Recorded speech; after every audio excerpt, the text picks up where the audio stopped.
This is A People's History of Native America with me, Tai Leclaire. And today, we're going to talk about the Missing and Murdered Indigenous Peoples Crisis, or MMIP. The MMIP crisis and movement is raising awareness to the alarmingly high rates of murders and missing cases of Native women. In America, homicide is the third leading cause of death amongst Native girls and women aged 1 to 44. And more than half of Indigenous women experience sexual violence. Even though Native Americans are only 2.5% of the US population, Native women are 10 times more likely to be murdered than any other ethnicity. But did you know it all began with the cartoon most of us grew up watching? Pocahontas. Yeah, that's right, the Disney cartoon. As a kid, I always loved Disney's Pocahontas because it was the only representation we had on TV. It was so popular, I too thought I could talk to trees and animals.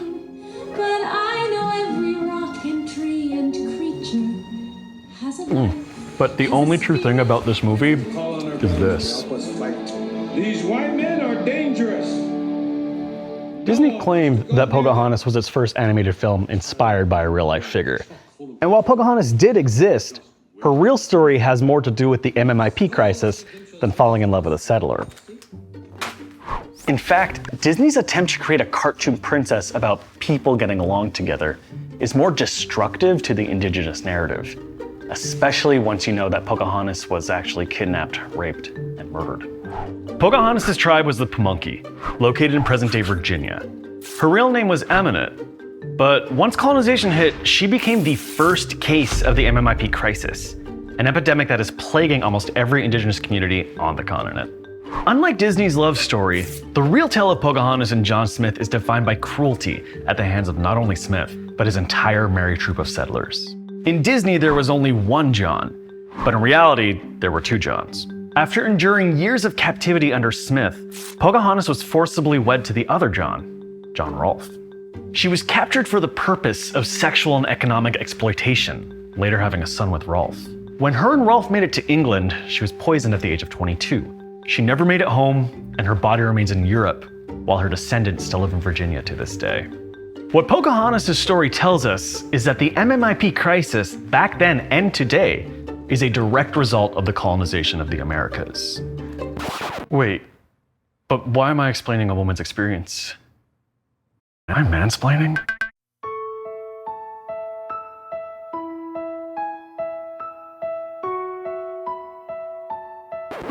What I need to do is find a Native woman expert.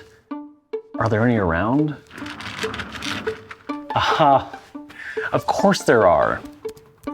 I just found one on Google.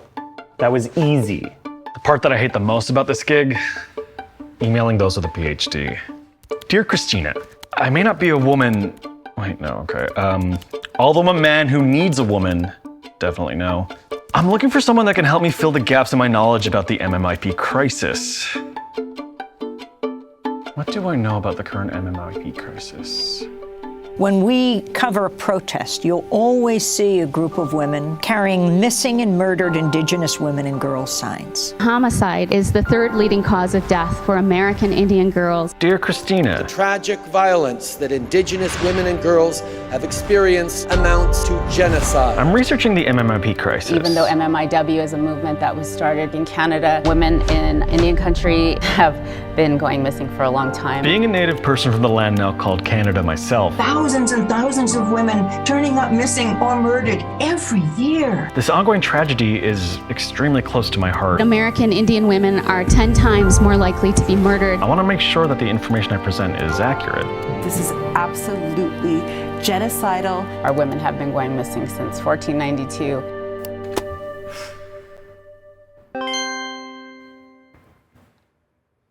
Dear Ty, sure, call me whenever. Here we go. Hey, Christina. Hey, Ty. What are some of the factors that are leading to the disappearance and death on Indian reservations? Precedent was set 500 years ago with Pocahontas, that if you rape, murder, kill an Indigenous woman, then you're going to get away with it. And it may even make you a hero throughout history for doing that. In 1978, the Supreme Court decided a case called Oliphant versus Suquamish. And the Supreme Court ruled that non-Indians cannot be prosecuted on tribal lands. So that gives a license to anyone who is not Native and consider Native women expendable because they know they're not going to get caught. But what I don't want to do is I don't want to say that we are only ever victims, right? We are still here. It amazes me that we are still here in the face of all of this. What has been done to solve this problem? So we are taking steps to make sure that this doesn't happen anymore, but we also need our sovereignty to be strengthened. Tribes have been able to get grants through the Violence Against Women Act to create our own programs. Things that we know will help our own people, because all tribes are very different and what's happening in different reservations are different, and a lot of tribes don't have reservations. Why has this issue been underreported for so long? So I did a study on how federal recognition in tribes is portrayed in the media. And in 40 years, there were only 4,000 stories of federal recognition.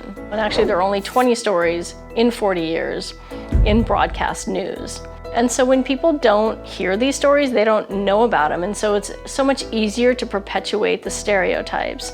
And then the stories that do come out are the same stories. They're about poverty, about drunkenness, about welfare, and it doesn't give the depth of what's happening in Indian country. And so it's really easy to miss a story about missing and murdered Indigenous people because people just don't know outside. And unless the outside knows, then it's really hard for us to change anything because then people don't believe us. Thank you, Christina. Tragically today, there are thousands of stories like Pocahontas out there. Indigenous women who have been ripped from their homes and from those who love them and need them. Many Native women today have to navigate the justice system between 4 distinct jurisdictions: tribal, municipal, state, and federal. The numbers further expose this tragedy. 4 out of 5 Native American women experience violence. 1 out of 3 will be raped. 86% of these rapes are by non-Native men. So when Disney marketed Pocahontas as a love story based on real events and released the film to mark her 400th birthday, it capitalized off a tragic story that completely ignored the reality of a courageous Native woman who suffered way too cruel a fate. One of the most powerful things taken away from Pocahontas was her agency, and a distorted version of her legacy lives on. Although we can never give a voice back to all the MMIP out there, we can change how society values Native American women. That evolution can only begin with the telling of the real story of Pocahontas, the most famous missing Native American woman in history.